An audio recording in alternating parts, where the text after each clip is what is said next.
Olá, meus amores. Hello, how are you doing? Como é que vocês estão? Tranquilos? O tio ainda tá aqui com o braço meio problemático, mas enfim. Vamos nessa, né? Hoje a gente dá sequência às nossas aulinhas de pronomes, né? Pronouns, que é o primeiro tópico gramatical fundamental para a resolução de qualquer prova tradicional. Vejam que eu não estou falando somente das provas do nossa querida Consultec, né?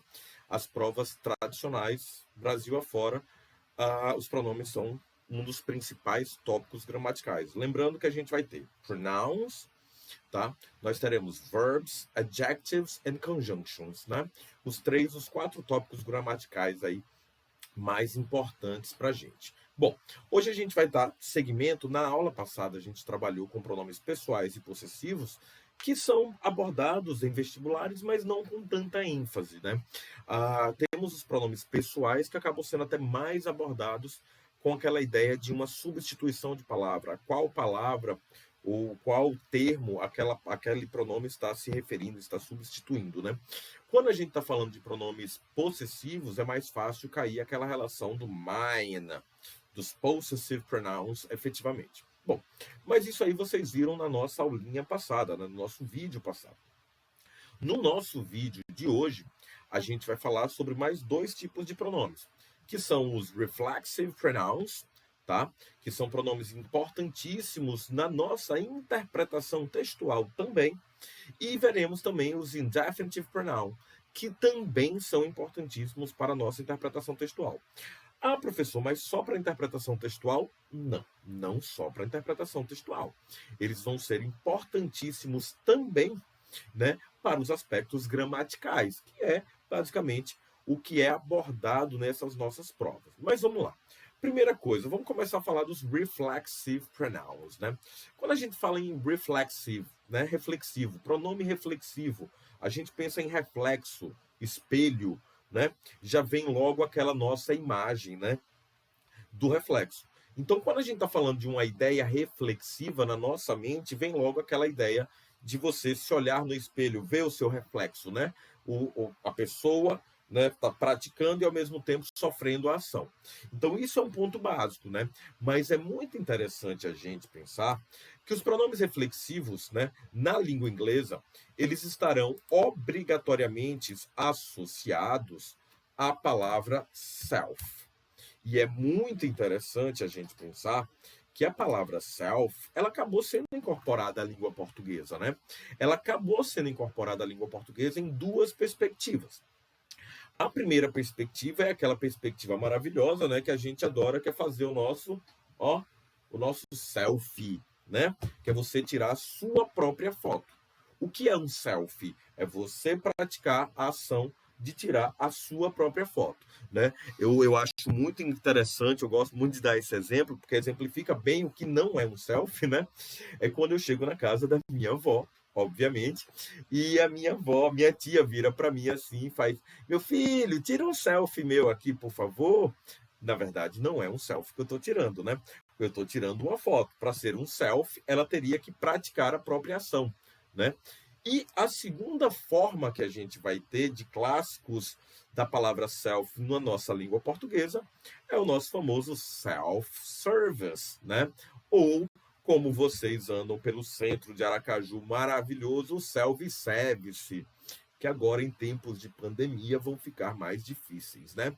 O self-service. Mas enfim, a gente está pensando basicamente essa ideia como o reflexive pronoun, uma ação que é praticada e ao mesmo tempo sofrida pela mesma pessoa, né? O autosserviço, o próprio serviço, né? Mas vamos pensar, e eu quero que vocês entendam, que não necessariamente teremos somente essas três formas, ou somente essa situação de pronomes reflexivos. Nós teremos mais outras duas situações.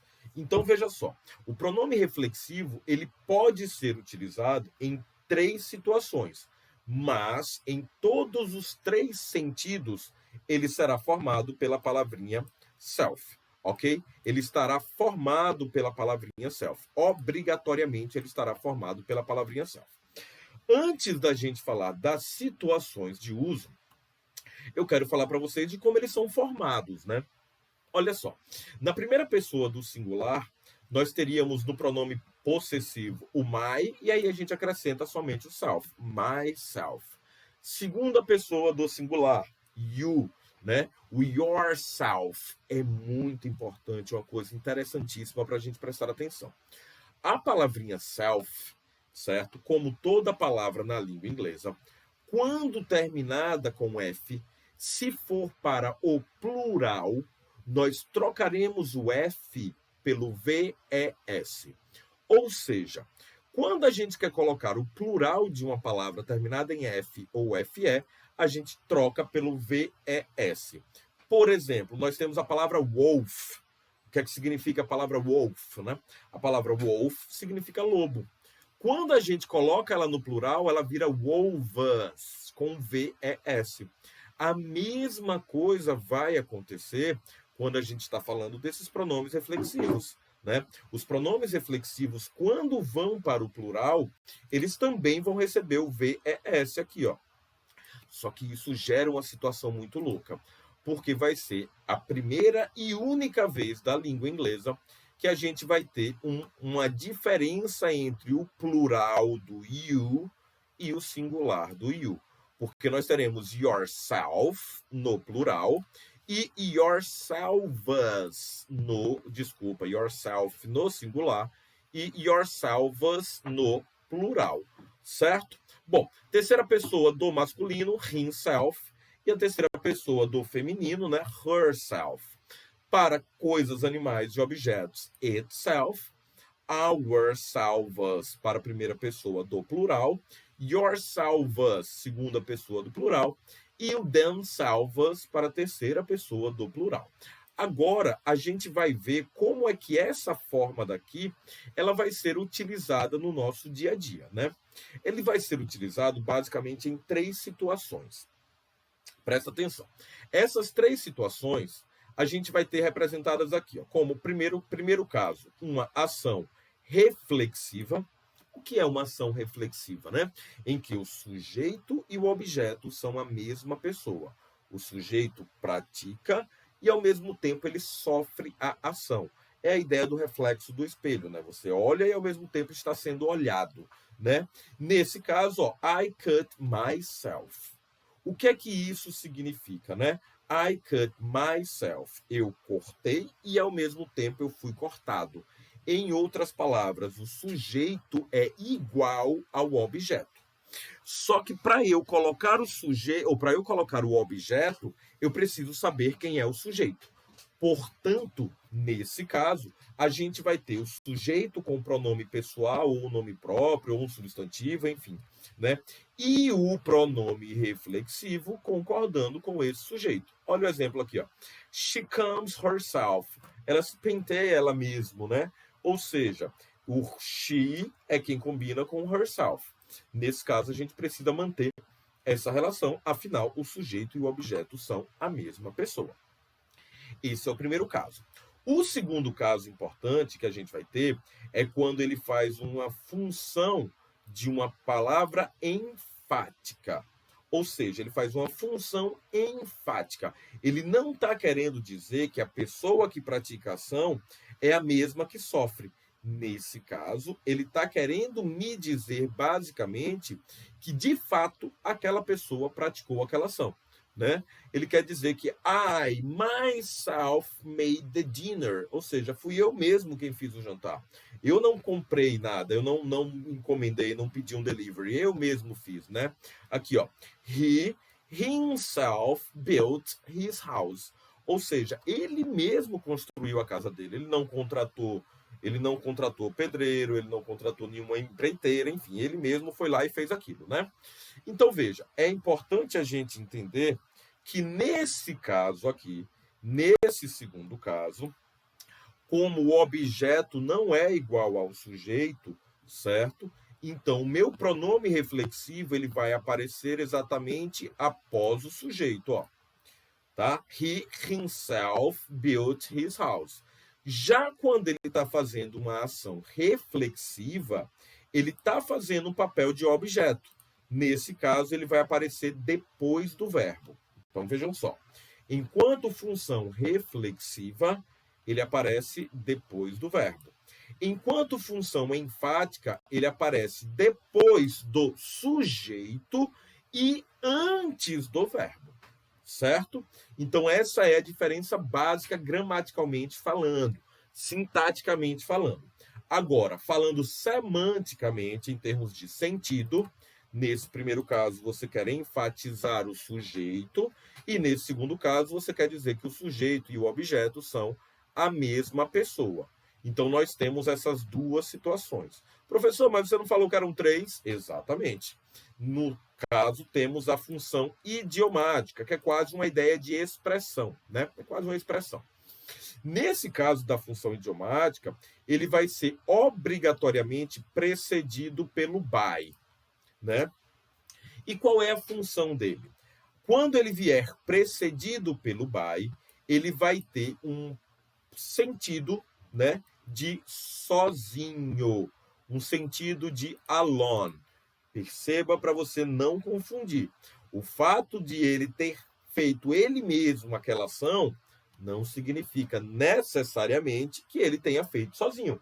Ele pode sim ele ter feito, mas ele pode ter convidado outras pessoas, enfim, né? Mas ele praticou, ele mesmo praticou. No caso da função idiomática, não. Você quer dizer que ele fez sozinho. We did our homework by ourselves. Cada um de nós fizemos nós mesmos os nossos deveres, né? Não contamos com a ajuda nenhum do outro, nem da professora, certo? E temos o nosso famoso brega mais internacional do mundo, que é o grande All By Myself. Quando a Celine Dion, né, canta All By Myself, ela está dizendo que foi tudo pela minha, né? Tudo feito por mim, né? Tudo às minhas custas, né? Reclamando basicamente que ela fez sozinha, praticamente viveu sozinha aquela relação. É uma música fantástica e extremamente brega, né? Bom, mas enfim. Então nós temos aqui basicamente esses três sentidos, né? Eu tenho aqui algumas situações que é importante, eu só vou dar um exemplo dessa questão 54, porque eu quero falar de um outro tipo de situação. Ó, Lucy hates John and John hates Lucy. Perceba, um ama ou um odeia o outro e o outro odeia um. Nesse caso, a gente não tem uma função reflexiva, a gente não tem uma função enfática, a gente não tem uma função idiomática. Nesse caso, a gente tem o que seria chamada de uma função recíproca. Reciprocal pronouns. São os pronomes recíprocos, que vão ser exatamente a ideia do each other, ok? O each other significa um ao outro, né? Se eu falo assim, ó, they hug each other, eu estou falando que eles abraçaram uns aos outros. Agora, se eu falo they hug themselves, eu estou falando que eles abraçaram eles mesmos. Cada um abraçou a si próprio, né? Deu para entender? Ficou claro? Tá de boa? Bom, então nós vamos agora para o nosso segundo tipo de pronome, que são os pronomes indefinidos. E os pronomes indefinidos, eles aparecem com mais frequência nas nossas provinhas, né? Como o próprio nome já diz, ele é um pronome indefinido, obviamente ele vai me passar uma ideia de indefinição, né? Se eu falo assim para vocês, ó, I have 3 apples. Nesse caso, eu estou definindo. Concordam? Eu estou dizendo, eu tenho 3 maçãs. Simples. Agora, se eu falo I have some apples, nesse caso, eu já estou trazendo uma informação indefinida, né? Eu tenho algumas maçãs, algumas, um pouco de, né? Nesse caso, eu não sei exatamente quanto eu tenho, mas eu sei que é um pouco de, ele é indefinido. E esses pronomes indefinidos, basicamente, nós teremos 5, tá? O some, o any, o no, o none, que pode ser considerado um pronome à parte, mas ele tem uma relação direta com o no, né?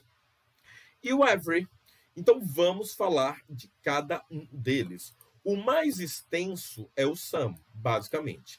O some ele vai ser utilizado em orações afirmativas e nesse caso, ele vai ter um sentido, tá? É importante pensar nisso, porque aqui a gente está falando de aspecto semântico. A gente está falando de como é que ele vai ser interpretado num texto, ok? Então, na oração afirmativa, ele vai ter um sentido de um pouco de, ou até mesmo de algum, ok? Em orações afirmativas. E aí, veja, quando a gente chega em orações interrogativas, ele também pode ser utilizado, mas somente para oferecer alguma coisa, né? Would you like some tea? Quando você está oferecendo alguma coisa para alguém, ou então quando você está pedindo alguma coisa, né? Can you lend me some money? Certo? Esses dois casos, como eles são frases interrogativas, são mais fáceis de aparecerem em textos narrativos, com linguagem com discurso direto. Não é o nosso caso. No nosso caso, a gente vai se deparar muito mais com textos dissertativos, né? Onde encontramos menos questões interrogativas, menos orações interrogativas. Então, eu já afirmo para vocês aí tranquilamente que essa daqui vai ser a maneira que mais vamos nos depararmos com o some, ok? Quando falamos basicamente do N, o N é muito louco e eu preciso que vocês prestem muita atenção, porque vejam só, o N, ele pode ser utilizado em orações negativas, ok? Quando utilizado em orações negativas, obviamente, ele vai ter um sentido de nenhum, ok? Ó, I don't have any money on me today. Eu não tenho nenhum dinheiro aqui comigo hoje. Então, esse N aqui, ele está fazendo exatamente um papel de nenhum. Só que ele pode ser utilizado também em orações interrogativas, mas lembrem, se o some já foi utilizado com duas orações interrogativas, o N vai ser utilizado em orações interrogativas, só que sem o some, ou sem ser pedido e oferta. Ele vai ser utilizado basicamente, né, em todos os outros tipos de orações interrogativas, exceto quando se faz um pedido ou quando se faz uma oferta. Do you have any talent for dance?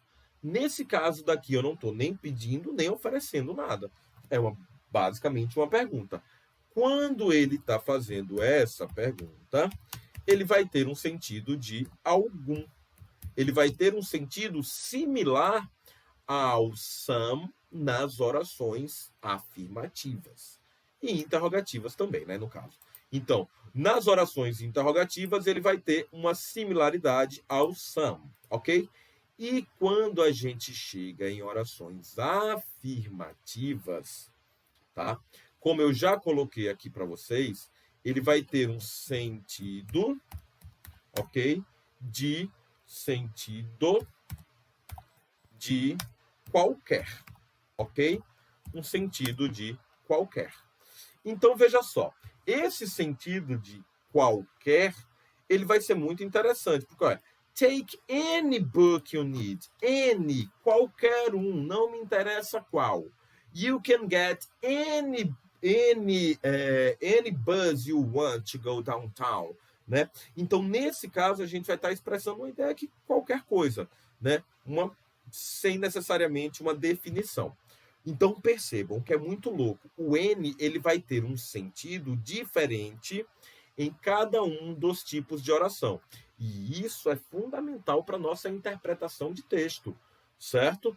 Não decorem a tradução do N, porque isso não vai ser positivo para vocês. Bom, aí chegamos no no, que também tem uma parada muito louca. Porque, veja, o no, ele vai ser utilizado em orações afirmativas, mas ele vai ter um sentido negativo. Professor, não consigo entender.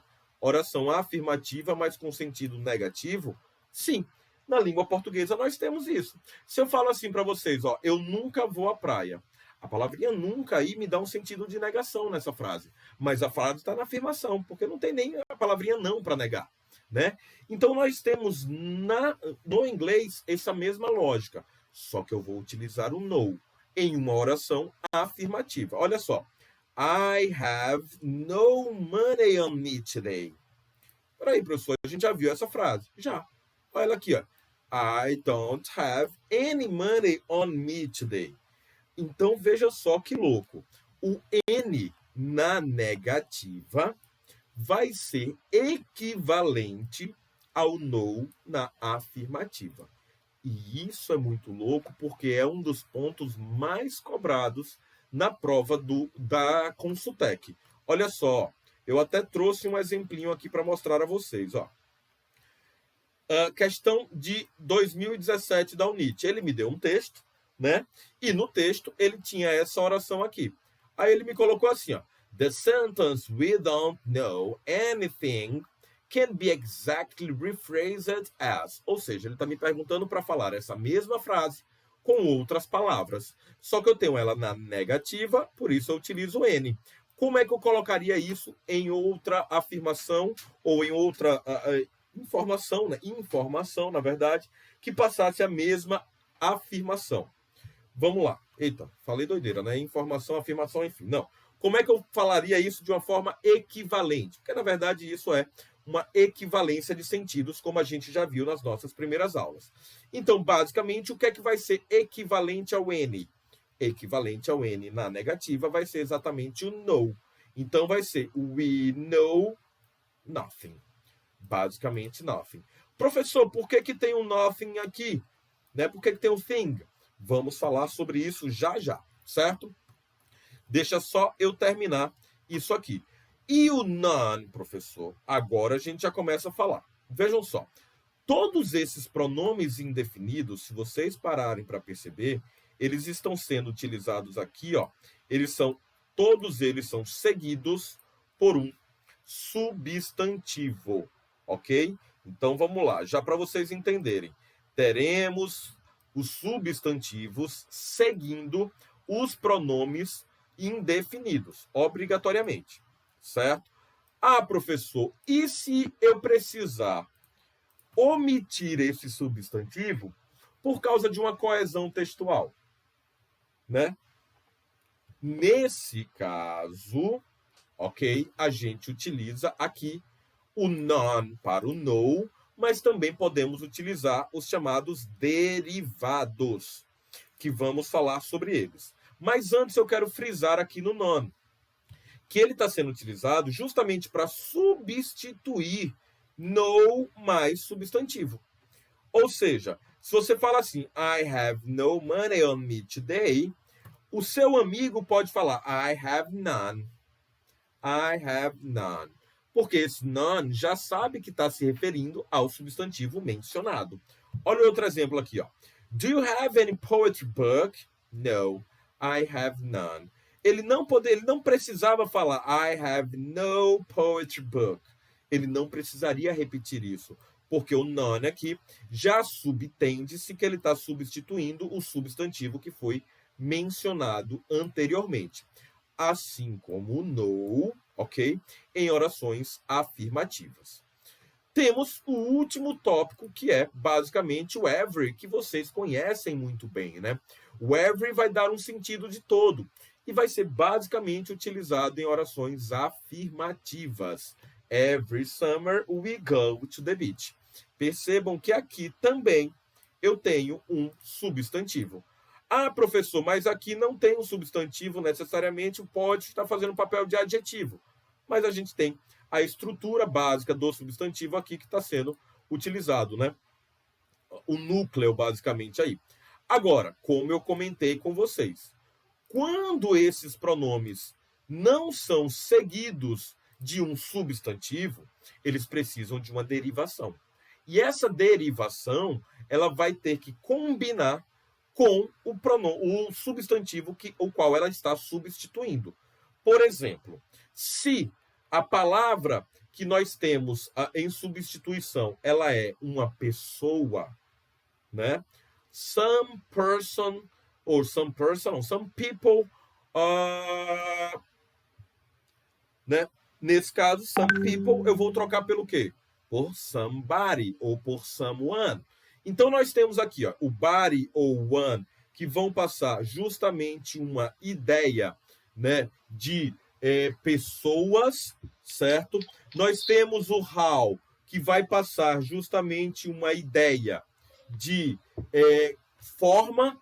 Temos o thing, que vai passar uma ideia de coisas, o what, enfim, e que vai, né, substantivo, time, de tempo, e por aí vai. Dessa mesma forma que nós temos aqui, nós temos o some, nós vamos ter o any, nós vamos ter o no, certo? E o próprio every. Agora, só quero chamar a atenção de vocês porque depois dessas palavrinhas, desses pronomes indefinidos, tá? A gente sempre vai utilizar o singular, ok? Então a gente vai utilizar o everybody is e não everybody are. Galerinha, espero que tenha ficado claro aí para vocês, espero que tenha sido tudo tranquilo. Eu coloquei aqui algumas questões para serem resolvidas e me coloco à disposição para tirar qualquer dúvida via WhatsApp, ok? Valeu, um cheiro e até mais.